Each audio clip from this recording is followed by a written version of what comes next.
NEET exam முடிஞ்சுதுன்னு சொல்லிட்டு relax பண்ணிட்டு இருக்க டைம்ல தான் நீட் ரீ எக்ஸாம்னு சொல்லிட்டு அனௌன்ஸ் பண்ணியிருக்காங்க. ஸோ இந்த வீடியோல mark test, daily time table, revision strategy, high weightage chapters எல்லாமே வந்து டீடைல்டா எக்ஸ்பிளைன் பண்றேன். இந்த வீடியோ மறக்காம ஃபுல்லா பாருங்க. டே 1 to 10 நீங்க என்ன பண்ணணும்னு பாத்தீங்கன்னா ஸ்ட்ராங் ஃபவுண்டேஷன், அதுக்கப்புறம் வந்து என்சிஆர்டி ரிவைஸ் பண்ணணும்.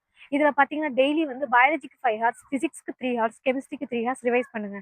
டெய்லியுமே நீங்க என்னென்ன சாப்டர்ஸ்லாம் பாக்குறீங்களோ அந்த சாப்டர் வைஸ் எம்சிக்யூ, அதுக்கப்புறம் ப்ரீவியஸ் இயர் கொஸ்டின்ஸ், அதுக்கப்புறம் வந்து நீங்க கொஸ்டின்ஸ்ல நீங்க போட்டு பார்க்கும்போது என்ன மிஸ்டேக் பண்றீங்கன்னு சொல்லிட்டு அனலைஸ் பண்ணுங்க. இது வந்து டெய்லி 2 ஹவர்ஸ் டைம் எடுத்துக்கோங்க. ஃபர்ஸ்ட் பயாலஜி எப்படி படிக்கணும்னு பாத்தீங்கன்னா என்சிஆர்டி லைன் பை லைன் படிங்க. டெய்லி வந்து பாட்னி 2 சாப்டர்ஸ், ஜுவாலஜி 2 சாப்டர்ஸ் முடிச்சிருங்க.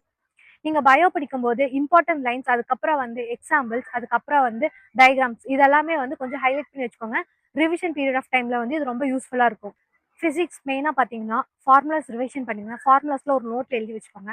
அதுக்கப்புறம் டெய்லி 40 to 60 எம்சிக்யூஸ் வந்து டெய்லியுமே பிசிக்ஸ் வந்து ஒர்க் அவுட் பண்ணி பாருங்க. பிசிக்ஸ்ல நீங்க மோஸ்டா ஃபோக்கஸ் பண்ண வேண்டியது என்னன்னு பாத்தீங்கன்னா மோஸ்ட் வெயிட்டேஜ் ரொம்ப அதிகமா இருக்க சாப்டர்ஸ் தான் நீங்க ஃபோக்கஸ் பண்ணணும். என்னென்ன சாப்டர்ஸ்னு பாத்தீங்கன்னா மெக்கானிக்ஸ், ரே ஆப்டிக்ஸ், அதுக்கப்புறம் கரண்ட் எலக்ட்ரிசிட்டி, அதுக்கப்புறம் மாடல் பிசிக்ஸ். இந்த மாதிரி சாப்டர்ஸ்லாம் ரொம்ப ஃபோக்கஸ் பண்ணி ப்ரீவியஸ் இயர் கொஸ்டின்ஸ் எல்லாமே ஒர்க் அவுட் பண்ணி பாருங்க.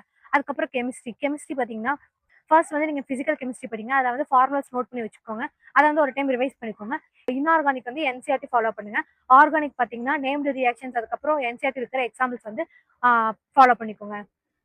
நைட்டு பாத்தீங்கன்னா நீங்க என்னென்னலாம் மிஸ்டேக்ஸ் பண்ணிருக்கீங்கன்னு சொல்லிட்டு அனலைஸ் பண்ணிட்டு அதை வந்து ஒர்க் அவுட் பண்ணி பாருங்க. இதுதான் ரொம்ப முக்கியமான ஒரு இதா இருக்கு. டே 11 to 20 என்ன பண்ணணும்னு பாத்தீங்கன்னா இது வந்து ஒரு மார்க் டெஸ்ட் ஃபேஸ். ஸோ ஒரு நாள் விட்டு ஒரு நாள் வந்து மார்க் டெஸ்ட் வந்து எழுதி பாருங்க. இந்த மார்க் டெஸ்ட்ல வந்து நீங்க டைம் மேனேஜ்மெண்ட் கரெக்டா பண்ணுங்க. சில்ல மிஸ்டேக்ஸ்லாம் அவாய்ட் பண்ணுங்க. நீங்க வீக்கா இருக்கிற சாப்டர்ஸ்லாம் வந்து ரிவிஷன் பண்ணுங்க. மோஸ்டா பாத்தீங்கன்னா high weightage chapters biology, physics, chemistry இது எல்லாமே வந்து ரிவிஷன் பண்ணுங்க. டே 21 to 26 நீங்க என்ன பண்ணணும்னு பாத்தீங்கன்னா இது வந்து ரேங்க் வந்து பூஸ்ட் பண்ற ஒரு பீரியட். ஸோ இந்த டைம்ல நீங்க வந்து மினி மார்க் டெஸ்ட் எழுதி பாருங்க.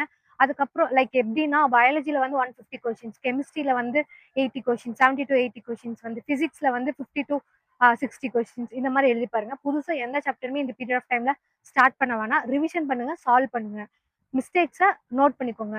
டே 26 to 30 நீங்க என்ன பண்ணணும்னு பாத்தீங்கன்னா final revision period of time தான் இது. இந்த டைம்ல நீங்க வந்து பிசிக்ஸ்ல ஃபார்முலா புக் எழுதி வச்சிருப்பீங்க, அதை ரிவைஸ் பண்ணுங்க. என்சிஆர்டில லைன் பை லைன் ஃபாஸ்டா ரிவைஸ் பண்ணுங்க.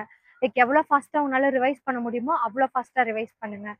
லாஸ்ட் 2 டேஸ் வந்து புதுசாக எதையுமே படிக்க வேணாம். அதே மாதிரி வேற ஒரு புது மெட்டீரியல் எடுத்து படிக்கிறதையுமே அவாய்ட் பண்ணிக்கோங்க. ஃப்ரெண்ட்ஸு அந்த மாதிரி யாரையுமே கம்பேர் பண்ண வேணாம்.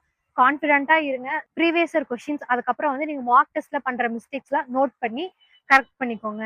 ஸ்லீப் ஷெட்யூலை வந்து கரெக்டாக ஃபிக்ஸ் பண்ணி வச்சுக்கோங்க. மார்னிங்கும் நைட்டும் வந்து ஸ்லீப் ஷெட்யூல் வந்து சேஞ்ச் ஆகாத மாதிரி பார்த்துக்கோங்க.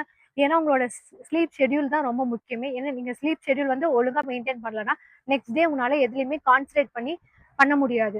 ஸோ மெயினா இது பண்ணிக்கோங்க. சில்லி மிஸ்டேக்ஸ் அவாய்ட் பண்ணிக்கோங்க. கன்சிஸ்டன்சியா இருங்க. யாரையும் கம்பேர் பண்ண வேணாம். வீடியோ பிடிச்சதுன்னா மறக்காம என்னோட சேனல் சப்ஸ்கிரைப் பண்ணிக்கோங்க. இந்த வீடியோக்கு லைக் போட்டுருங்க. ஸோ நீட் படிக்கிற உங்க ஃப்ரெண்ட்ஸ்க்கு இந்த வீடியோ ஷேர் பண்ணி விடுங்க.